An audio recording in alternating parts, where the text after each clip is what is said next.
Aujourd'hui dans la longère, on fait un parmentier de patates douces, choux rouges et lentilles corail. Le titre est très long mais c'est plus rapide à faire. On commence avec un oignon parce que la cuisine commence souvent avec un oignon. On l'émince finement et on va prendre des petits champignons, pareil, que je coupe en tranches et que je viens ensuite hacher. Le but c'est que ce soit haché grossièrement, parce qu'on est en train de préparer la base de notre parmentier. Je prends ensuite la moitié d'un chou rouge que je coupe en deux et j'enlève la base blanche qui est un peu dure. Je l'émince et comme pour les champignons, je vais venir le hacher grossièrement. Ensuite, je prends des patates douces, ça c'est pour préparer la purée.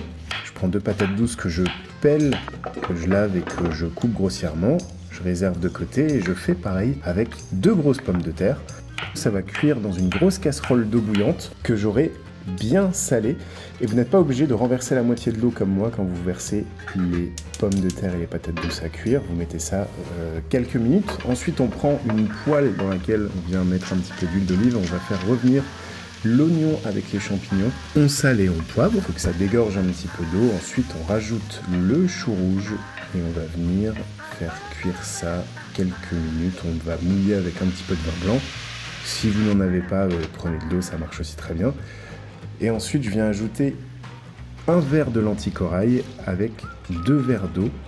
Je vais laisser cuire ça 3-4 minutes à feu doux, ça cuit assez rapidement. Le but, c'est surtout que l'humidité soit un maximum évaporée. Ensuite, j'égoutte mes pommes de terre et mes patates douces. Je les remets dans la casserole, j'ajoute de la noix de muscade, une cuillère de crème, du sel, du poivre et je vais venir écraser mes pommes de terre. J'aime bien quand il reste encore un peu des morceaux, vous faites ça comme vous voulez. Ensuite, dans un plat à four, je mets un tout petit peu de chapelure au fond, c'est pour absorber l'humidité qui resterait de la farce. Je viens ensuite mettre le mélange de chou rouge, champignons, oignons au fond et je recouvre avec la purée.